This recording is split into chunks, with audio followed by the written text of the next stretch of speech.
welcome back to another episode of Balancing Business and Babies. Today, I am joined by lovely Rachel Moore. She is a communications professional, but she is also an entrepreneur with over 25 years experience. She is the founder and CEO of More Connected Communications, which is a boutique international PR agency. And she is also the former co-founder and owner of Hub Etienne co-working space and a member of the ARC forum. A very busy lady. Can't wait for a little bit more of a chat with you, find out how you're managing all of this, because I could go on forever about some of the publishings that she's written. She's written for the Jerusalem Report, JNS.org, Jerusalem Post, so many to name, lots of things. And she's also got her own personal blog. She lives in Israel with her husband, and she has also got 8 children. So I'm going to let Rachel introduce herself a little bit better. Lovely to have you on the show, Rachel. Nice to meet you. Hi, nice to meet you. Thank you so much. I grew up in the United States, which I think you can hear from my accent. I have a stepson who's 29. And then I have 7 other children ranging in age from 24 down to 10. And I have a granddaughter who is about 14 months old. The blog that I used to write a great deal, one blog much more common and popular in the world, is called Ima to 8. Ima is the word in Hebrew for mom. So it's the mom to 8. And that's the blog. That was one of the ways that I balanced business and babies. I was extremely intensely involved in my career. Got married, I had babies within 18 months of each other. And I took time from work.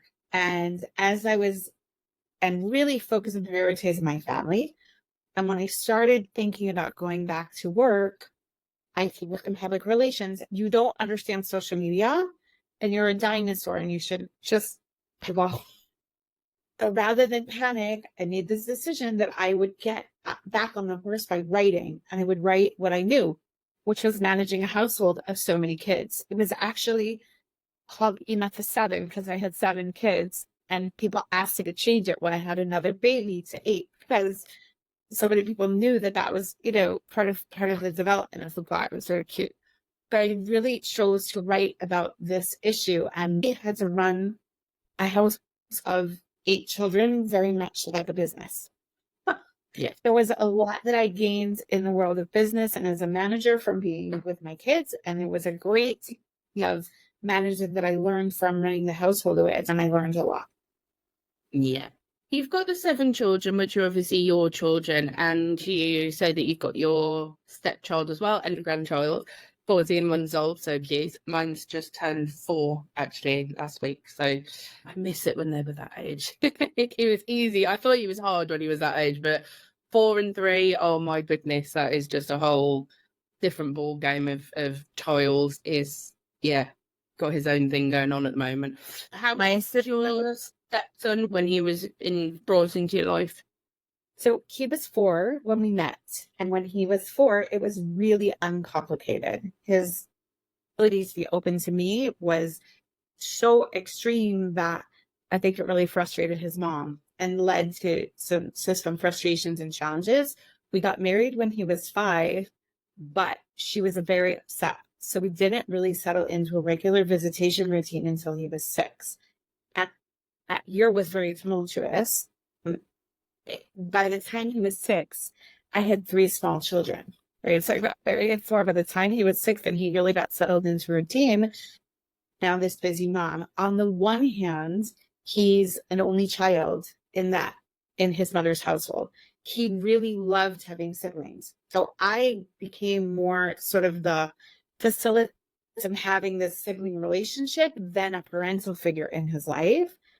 But I would say, relevant to the podcast, the most important tool for me was flexibility. And that flexibility is a common thread to my balancing work and family and focusing on my priorities and being able to change plans with an understanding that he didn't choose any of this. Being flexible in the role. All things I learned as a stepmother is that his relationship to having a step-parent changed because of his developmental age than because of anything I did. he gained a maturity and a consciousness of that being threatened to his mom. For the challenges changed, not because I was doing, but just because he was growing up. So I had to go with the flow. I had to really be able to be flexible, both in terms of my allocation of time and the role that I've played in his life. I would love a stepmom out there to hear that at 29 years old, he calls me almost every day. He doesn't call me and his father. He calls me. We live 8,000 miles away from each other, and I hear from him all the time, equally close to his siblings. I'm not a replacement for his mother by any means. They are very, very close. And just beautiful separate relationship with him. And he knows of each of his parents who to go to for what. I'm the organized one.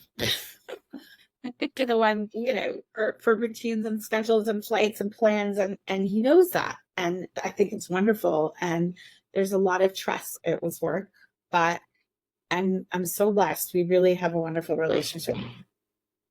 That's really nice to hear. I'm a stepmom as well. My similar age, actually, when I became a stepmom. I became a stepmom before I became a parent. So my husband had a daughter from a previous relationship. She was around 3 at the time that we got together, and then we got married last year, actually. So she would have been about 7, coming 8. She's 9 now, just turned 9 in January. And now got my son as well, and she's fantastic with him. They've got a fantastic relationship. We see her every week. We've got a very good relationship with her mom as well. So it's a nice kind of co-parenting kind of situation. Like, me and her mom get on well together. And fortunately, we are very lucky, because I know there are step parents out there that don't have that relationship with the mom as well, and that can kind of cause more issues with the child. I think there's a line you have to walk when you're being a step parent to being a birth parent. So obviously, when it's your child, you are everything to that child. Whereas when you're a step parent, you kind of have this constant line that you're walking. For example, if they have done something wrong, is it your responsibility to kind of do the disciplining? Do you go running to the dad and tell them to go and do it, and so to leave it to the dad to do?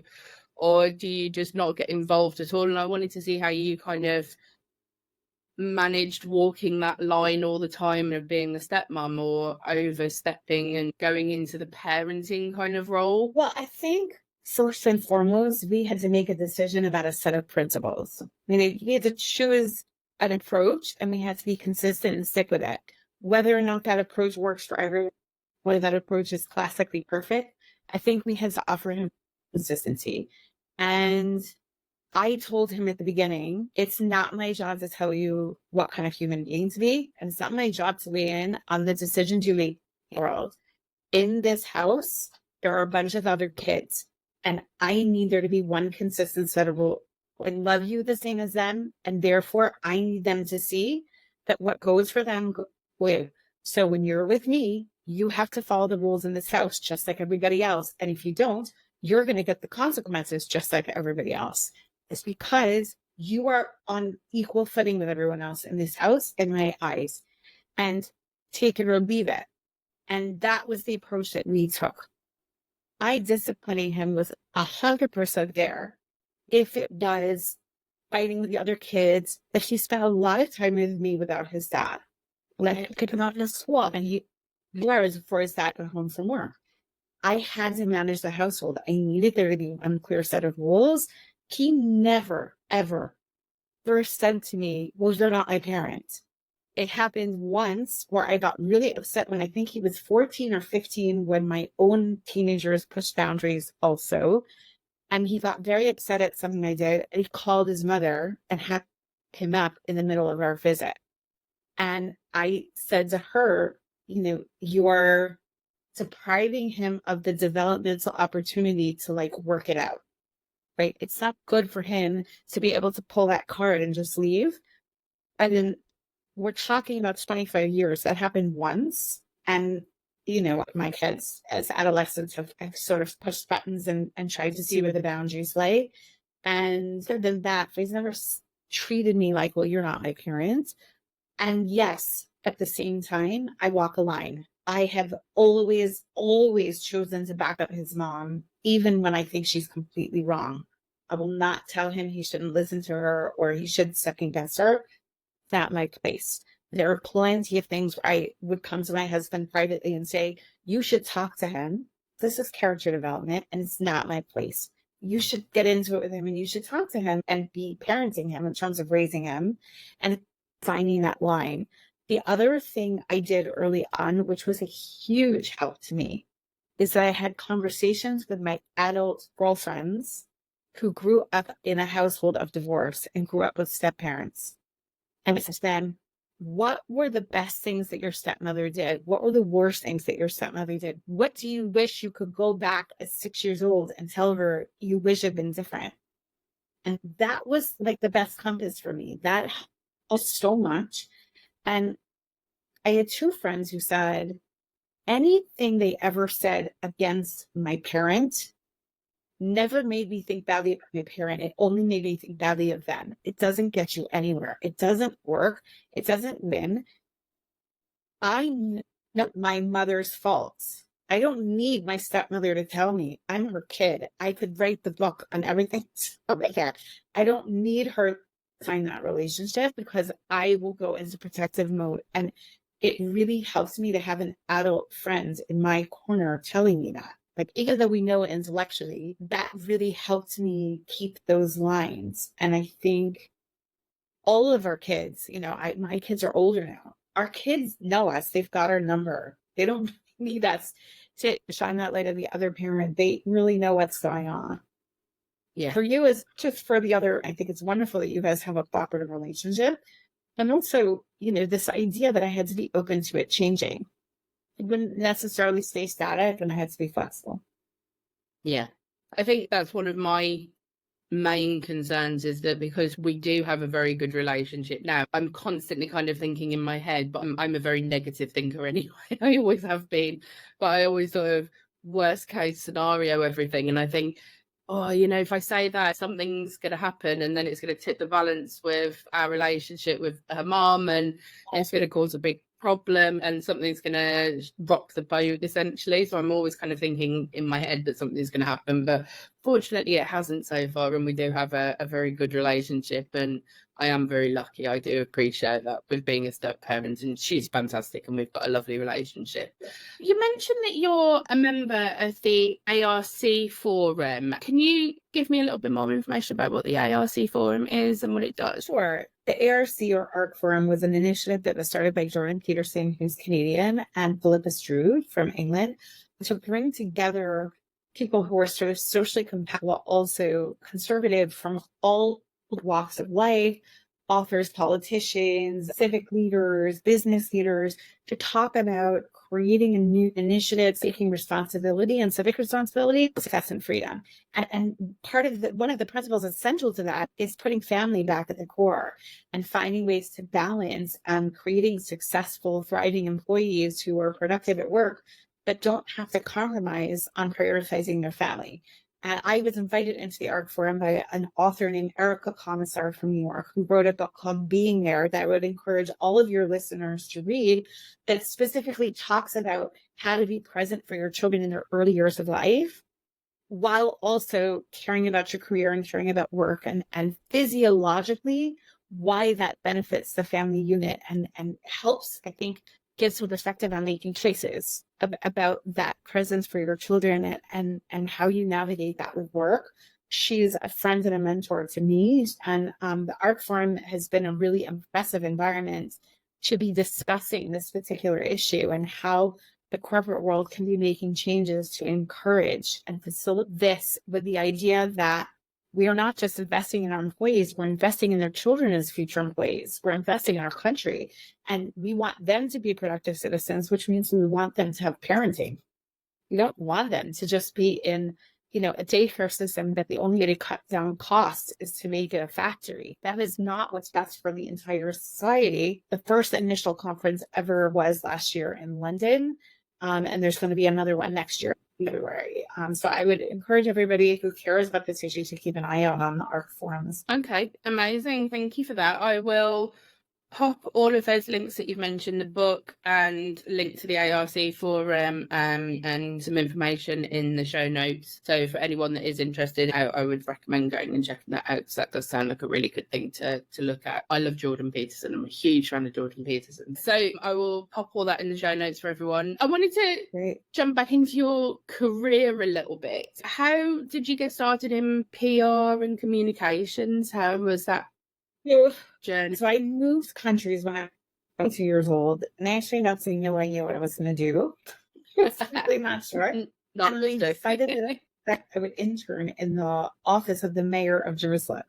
And I called them just on a whim, like, I'll offer work for free. And I did not know that they were looking for somebody right at that moment to fill a spot for 6 months. So I was complete fluke and luck and was able to step into this job, supposedly for only 6 months. I ended up staying for a year and a half. And as a result, I wasn't like an incredible PR professional, but I had a lot of connections from all over the world, right? I built relationships. My biggest value was sort of this Rolodex. And I started to work in a nonprofit organization, but in charge of all of the communications. I didn't really move into the PR space until the job after that. But I was writing, and I was an English major, and my job was writing and expressing myself in English.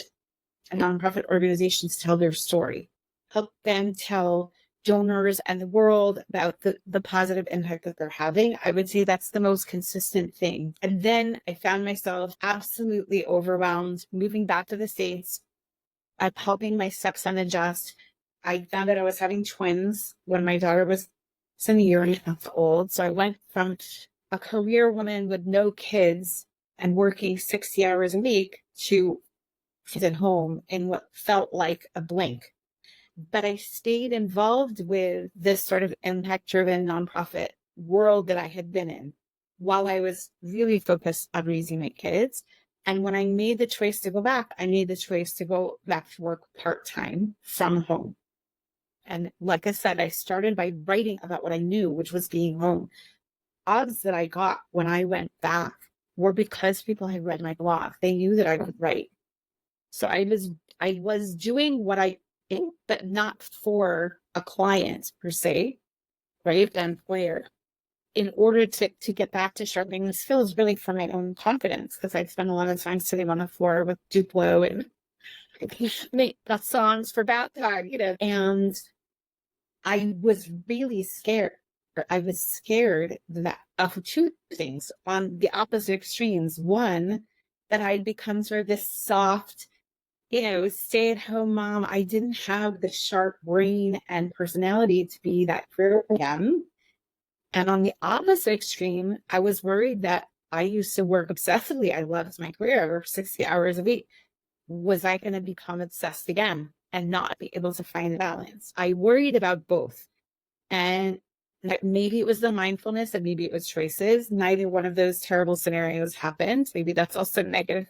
But one of the things that I did was involve my kids in the choice. Why is mommy choosing to work? Why am I working from home? Look at the amazing things that these organizations are doing that I'm working with. Look at the change they're making in the world. Isn't that wonderful?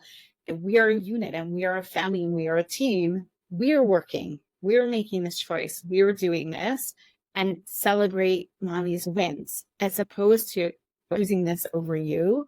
That was very much a conscious choice. There is a massive difference in the expectations of my 10-year-old from my children who are now adults in their 20s, because they did not have a mom that was working. There was a certain period of adjustment for them to change their expectations that I'm just simply available all the time just for what they need. But I don't think it was bad. I think it was organic and it was communicated and it was a process. I worked in-house for different organizations, doing their communications and public relations in-house. In 2015, I had sort of been back at work enough years that I felt that I really wanted to go into consulting and work on my own. I did not expect to open an agency. I did not expect managing other people. It was not what I envisioned, but I had a lot of demands. So I sort of took this leap. I hire women, and I hire women who want flexibility in their schedule. and women who want time with their family and with their children, give them what I needed. And they were loyal, and they're such fantastic employees because we understand that part of my business is you bring your day to your office. You don't leave it at home. If your kid was up all night, we're going to carry the baton. We're going to take over for you because it might be my kid that's up all night. And if you've had a terrible day, if we want to know, because maybe you shouldn't be in that client meeting, who you are at home and the fact that it's a for you is a professional value. I brag about the fact that I have kids. I don't hide it. If a client sees that as a distraction or a detractor, then they're not the right client for me. They understand that I bring compassion and empathy. And because I'm for the profits, they should understand it's a value and a skill. And they understand that I'm not apologetic about priorities. And that comes across professionally. It was a process. That's why I'm so happy I had the opportunity to do podcast interviews. I really advocate for women not apologize if their model is different from what they see on television. You don't have to be a stuffy corporate executive to be sick of what you do. And you don't have to apologize for prioritizing your family. As long as you're delivering the goods, I think when it hurts you professionally is when you apologize for it. It's when it's a kind of insecurity. But when you own it, your brand, I think it's absolutely an asset. And obviously it's different in different fields, but everybody I work with knows that I built my career around being able to be the set by me. And the people who understand and feel that that's a priority and is a great thing are that I should be working with.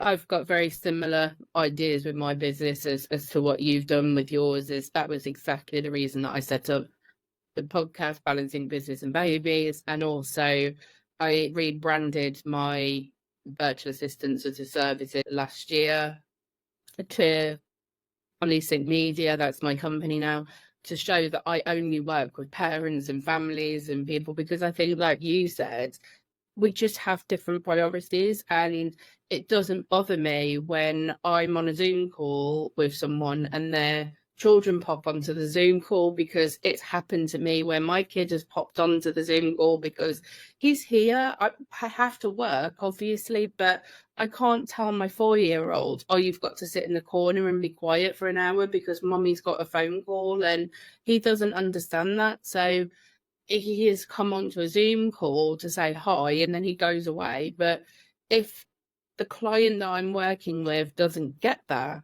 like you said, they're not the client for me, because him being on that Zoom call isn't affecting me listening. It's not affecting my role. It's not affecting them. And I think what you said about mums in particular being hard workers, I would say as far as to say that we're actually the harder workers, because we've got different goals in terms of what we want with our businesses. So we work harder because we've got families to look after, and we are doing it for a different purpose rather than just having money in the bank. We're doing it so that we can build a life for our children, or feed our children, or raise our household, go on holidays and things like that. It's not generally for selfish purpose reasons. It's for the benefit of others, and I think that's a really good thing to have. And it's nice to hear that there are companies out there like you that, you know, just employ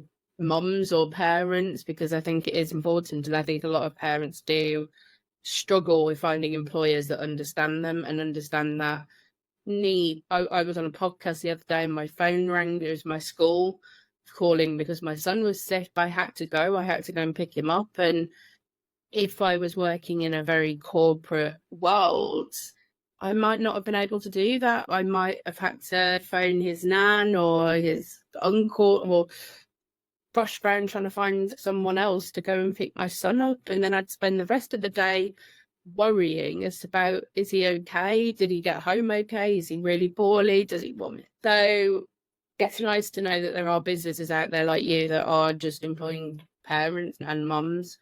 I actually think that I think you can take it to even more of an extreme. I think that one of the things that raising babies, that being a mother ages in you, is that you develop this superpower of just doing it anyway, that other people don't You are exhausted. You are too tired to get up, and it's just too bad. Your kid is crying, and you get up and you do it anyway. Things are a mess. You don't want to clean it. You have 6 other commitments, and you find a way to do it anyway. You don't have the choice.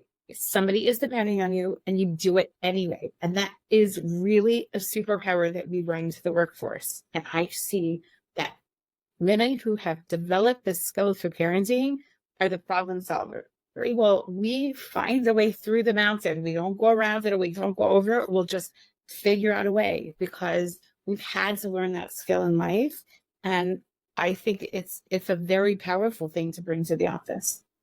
Definitely. Yeah, I 100% agree with that. And I think parents do have untapped skills sometimes. What I think they should have, to be honest, I think on a CV, when you have to explain your gaps on CVs, and it's like, you always feel like it's a negative to say that you were off on maternity leave and therefore you've had a gap in your career because you were raising children. And I think that we should now be a little do that to ourselves. It's not a negative. Right. I think respectfully, we convey that ourselves. We take that narrative on and we internalize it. If you were a man and you decided to go volunteer in Haiti for 6 months to help people because of flooding, you would not apologize. You would no way feel that you did a negative. You would come into the office and say, think about it, I've been so successful. I decided to give back and do something else in the world and refresh my mind and my skills. And look at me, I'm so great. We let this be a thing. If we say, I chose a different priority, I chose to be home and focus on my family, take the rest and what they needed so I could come back with full energy like a rocket and kill it at work, we make the choice to apologize for it. And I think as women and as moms, we have to help each other reverse that narrative. Yeah, I think you are right, actually. I think it is a mindset that we've put ourselves into, probably, that it is a negative to have taken that time off. Whereas if you, what do they say? They say flip the script, don't they? That's the kind of common thing of, so you haven't just had time off for maternity leave, you have been off raising a family, you've been off looking after your children, and you turn it into a positive rather than a negative in terms of all of the things that we've learned as well while we've been parents. You are everything when you're a parent. You're the person that organises your family, you're the person that organises the doctor's appointments, the children's appointments. You do everything, and those are beneficial in a role. There was a study done at Harvard University in business school, in the Masters of Business Administration, that the number one trait that employees appreciated the most in their managers and their leaders was decisiveness. Even when the lead making a decision that they didn't like and they didn't agree with. If you go into an interview and you are decisive and you say, I made a choice to prioritize this, and now I'm making a choice to prioritize, you are conveying confidence and decisiveness. When you stand firm, I have ideals. And this was a principled decision that with each child I'm going to take a amount of time, then I think you're displaying leadership. We just power ourselves to think that way. Yeah, I agree with you 100%. You can definitely tell you work in PR that you've got that ability to kind of turn and draw your independence. That is true. I think a lot of us could do a PR guru. There we go for parents. Maybe maybe do that as another business venture. Personal PR guru. So you've got your 8 children, you've got the PR agency. So where did the co-working space kind of come in? How did that hub? Etienne, is it? Have I pronounced that right? Yeah. The area where I live is called Etienne, so we call the hub Etienne a hub as a co-working space. Actually, the truth was, you were right. I'm a PR person and I have a big mouth. When I face something to pay the world, or I love a certain product or idea, I talk about it. And sometimes I'll be in a customer service situation and I'll say, sending a PR person is a really dumb move. That is really not something you want to do. But that I really felt the only people who needed a solution in a co-working space outside of their home where I live. And it didn't exist. And I kept telling other people that they should do it. And these two moms said, we want to create this and you keep talking about it. So you should do it with us. So I found myself, involved in building this co-working space. I did not give up my consulting practice, but it meant that I had a place to sit and work. That was part of the transition. It was the first time I was really not working from home for many, many years of being home. But because I was one of the owners, I made my own hours and I could be home with my kids after school. My public relations business took off in a very big way from having that co-working space, because the people who sat there would come to me and ask for public relations services or refer other clients to us, which was completely unexpected, but it was a real tool to grow my own business. When I did a leap into becoming a firm and not just a consultant, I had a place for people to sit and have team meetings with me. So one really fed into the other. We didn't make a ton of money off of it, but I didn't pay for an office space the entire time that I was running it. I actually made the decision to close because my partner got sick and my PR business had really taken off to the point. Business-wise, I couldn't have two babies at once. I actually closed the end of 2019, 2 months before Corona. Like, in the end, it would have been a horrible struggle had I not closed, because nobody was going anywhere at the beginning of Corona. So it worked out, and I gained a lot of skills and a lot of self-awareness as a business owner in that respect, that I think helped me make the transition to being a company and not a consultant in my PR firm. Right. Okay. Yeah. So in a way, really, it's not a good thing that maybe you did close at the right time, because, like you say, with COVID, it would have been a whole other issue for you, wouldn't it? With keeping that open and then not having anyone going in there, it's going to be another issue for you. So I want to add, if it's okay, that I was then asked to be a consultant and to give some advice. There was a company in Australia that was looking to create co-working space moms could bring their babies. And I think that it would be very exciting if it took off more in the world, with there are babysitters on hand and there's places, but you actually have a set up place to work.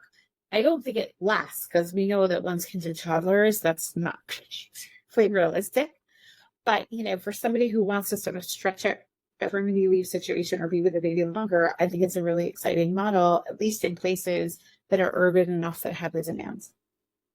Yeah, I don't think I've heard of anything ran by me that's like that. And it would have been really useful for me, because I ended up putting my son in a nursery setting when he was I think he was about 18 months old when he first went into it, because when he was a baby, don't move very much, do they? So I could sit on the sofa and I'd have my laptop out next to me and I'd do it that way. And he was there, and obviously I'm not working constantly. So if he needed a bottle, I'd shut the laptop and feed him, and we'd have a bit of bonding time. And then when he was asleep again, I'd do some work. So it was okay when he was a baby, but when he started getting to the toddler stage and walking, and he was getting up and he was moving around a little bit more freely, it became very, very different to working. He just wanted to constantly open my laptop, grab my laptop. He was grabbing all my microphones, and it just became this whole thing of, I can't work when you're doing this, because I can't concentrate on my work either, because I'm constantly worried that you're going to fall off something or climb on something. And, they've got no safety awareness at that age either. So eventually I made the decision with my husband, and we decided to put him part-time into a nursery. But if there had been a facility, like you say, a co-working space that I could have gone to, where there were either a facility that was a monitored sort of play centre that I could have just popped in for an hour or 2 hours, or I could have booked that the whole day if I'd have wanted to, but just an hour or 2 hours would have done, where I could have put him in and he was watched and I knew he was safe and I could see him. That would have been a whole different ball game for me. I would have loved that. And I know that in the UK now, especially where I am, the childcare fees have gone up extortionately now, where my husband has actually got a friend, he's married, and they basically, one of their wages just goes on childcare. So this mom is working to pay for her child to go into childcare, and it's like she would actually be better off not working and just keeping the kid out of childcare. That doesn't make sense to me, that is a thing. And I think co-working places where children can go would be an amazing idea. I definitely haven't heard of anything around here anyway that I know of that is a facility like that. So I think that's a really good idea. I'm not sure. I don't know why anyone hasn't opened it sooner. Yeah.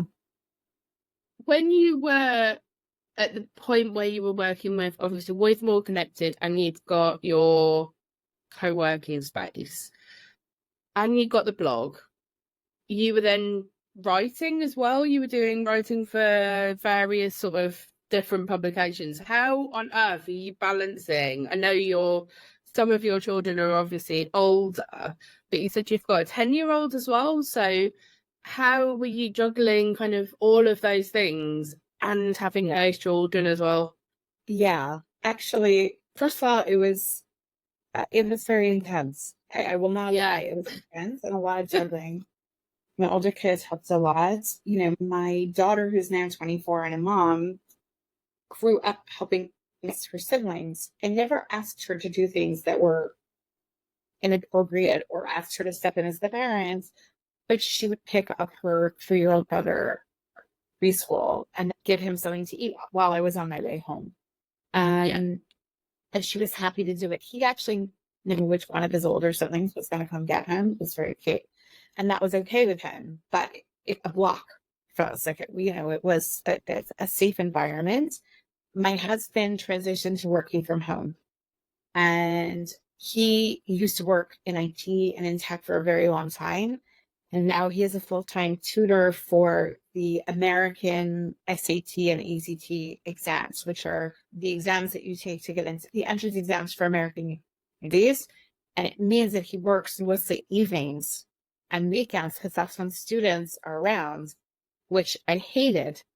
Like, I hated having that much late. But at the same time, it gave me so much more flexibility during the day, because if somebody did have to drop everything and pick him up, right, or, you know, one of my other kids, or they cross him at school, it wasn't always on me.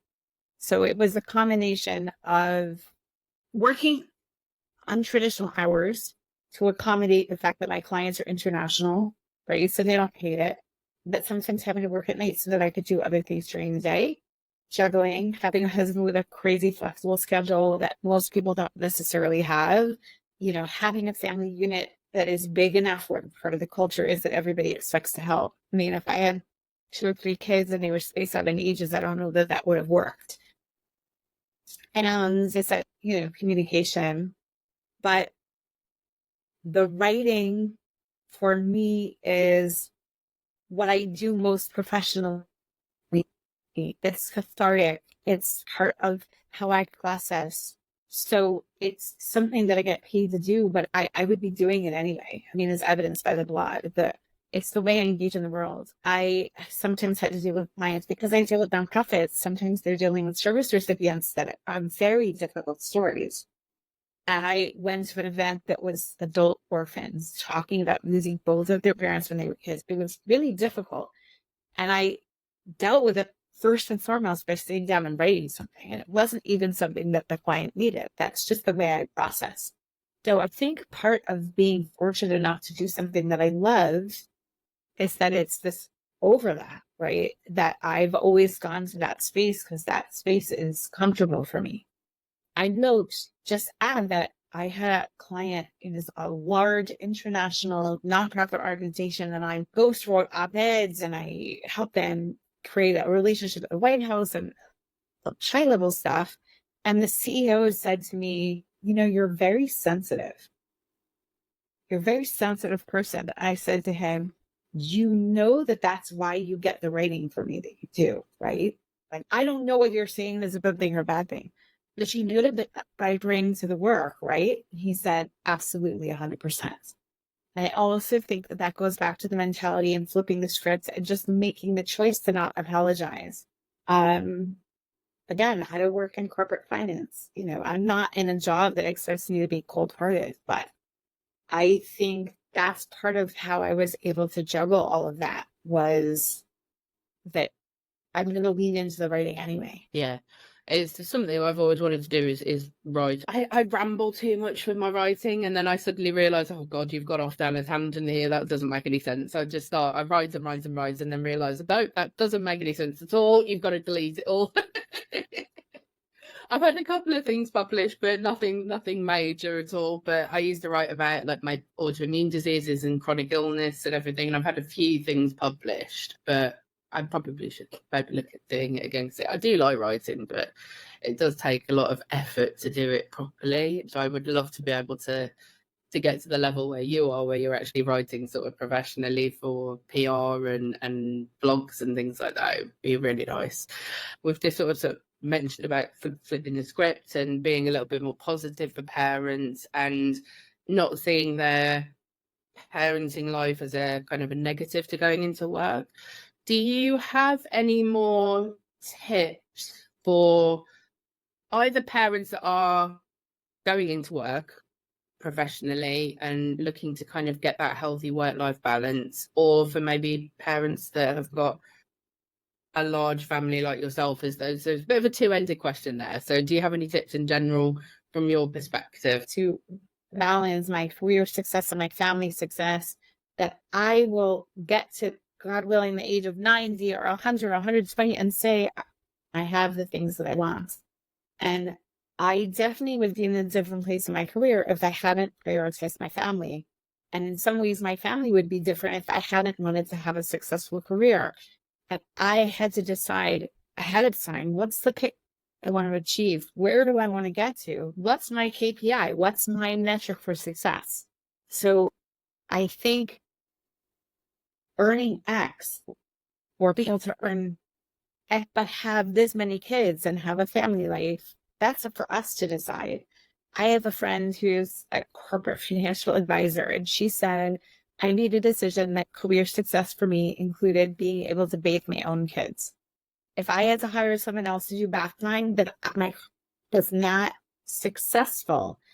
That was her choice. Her kids are now way too old to give them bath time, and it's in her rearview mirror. But I think the number one tip is decide when you have kids, what does success look like?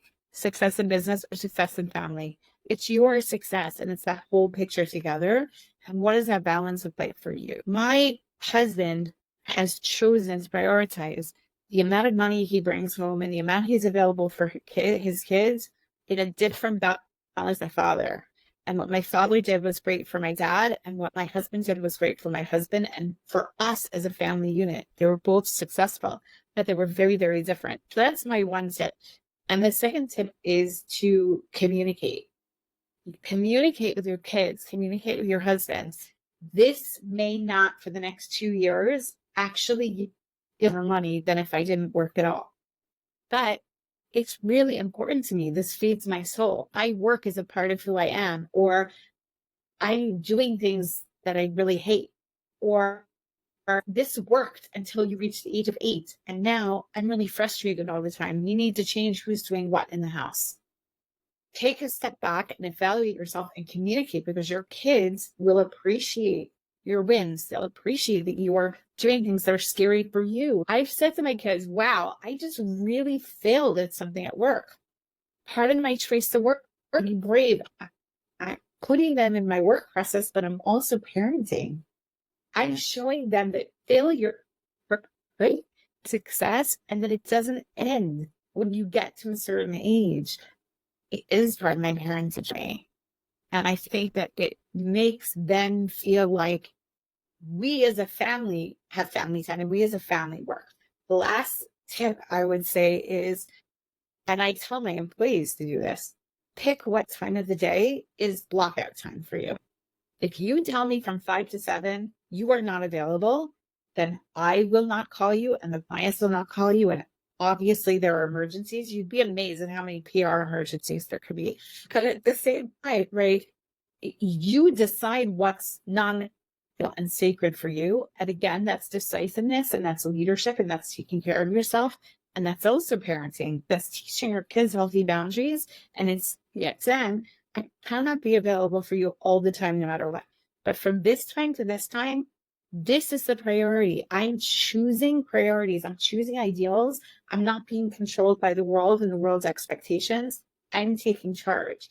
And I think every employee needs that. We have to have the confidence and the self-awareness to make that decision. I think that's brilliant advice. Something you mentioned then that I did touch on a previous episode with one of my other guests, and I said that in my space as a social media podcast manager, virtual assistant, in that kind of space, that we're constantly kind of looking at other people and seeing what other people do with their businesses. And I have very, very bad sort of imposter syndrome myself. I'm constantly looking at other people and going, oh my God, they're doing so much better than me. What are they doing that I'm not doing? And it's like this constant battle in my head. And I said that I think we've got to start normalizing this. When you go on social media, for example, you're constantly seeing people put, oh, you can get 5K months, 10K months, 15K months. That's great. That's amazing. But let's start normalizing and making it a realistic thing that actually not all of us are doing our jobs to get that sort of money. Our goal isn't to bring in that sort of money. It's to be able to feed our family, is to be able to go on a holiday occasionally. You know, some of us are happy with an extra 500 quid in the bank, an extra £1,000 a month. We need to start making that a more normal thing, that, you know, not all of us are out there to get those goals in our business. We've all got our own individual goals, and to stop comparing ourselves with everyone else. So thank you for that. That's definitely something that I agree with as well. I think when you get to my stage and your kids are older, like, I am a billionaire. I am a billionaire. Yeah. I have 8 incredible, intelligent, fantastic children who had their parents' attention on them. That are going to be there for me when I'm in my old age, and are giving me grandkids who are fantastic. And that is worth billions. You cannot buy that. When you are at retirement, you cannot look back and purchase that with all the billions that you chose. You can have it all, but you can't have it all at the same time. You can't. I look at people who are grandparents and great grandparents, and I think this is the ultimate return on investment. But that's my value system. That's what I choose. And that's, I think, a part of defining your own success. I completely agree. I've said it before, I'll say it again, that no one has ever on their deathbed said, I wish I'd attended another Zoom call, or I wish I'd gone to that meeting. You know, it's always been on the deathbed, they're always saying, I wish I'd managed to spend more time with my children, or gone and seen my grandchildren, or played more with my children, you know, or spent more time with my family. If you haven't got children, that's what you get remembered for. So I think that's a really nice end on, that you feel like a billionaire. So I like that. That's a really lovely note to end on. Thank you so much, Rachel. I've loved talking to you, and thank you for coming on the show. It's been, very insightful. There's so much to talk about with you, and you've had such an amazing career, and hopefully going from strength to strength for next kind of journey and going on to obviously looking after your grandchild now as well, which is another journey for you as well. And hopefully everyone will tune in next week for the next episode. So thank you again, Rachel. Thank you so much. It's the podcast and everything else that you're doing. Thank you. I appreciate that. Hopefully it reaches the right people and gives them a little bit of an idea that they're not on their own, basically, and that there are people out there that are, you know, like yourself, that only employed parents, and get it and understand that we've got different priorities. And hopefully the podcast is there to just kind of give a little bit of support and a little bit of a voice sometimes to those that maybe feel like they're on their own sometimes, because I think it can be a bit lonely being a parent, and especially when you're working as well. It's a bit of a minefield. So it's been lovely to talk to you again, Rachel, and we'll see you all for the next episode of Balancing Business and Babies. Thank you.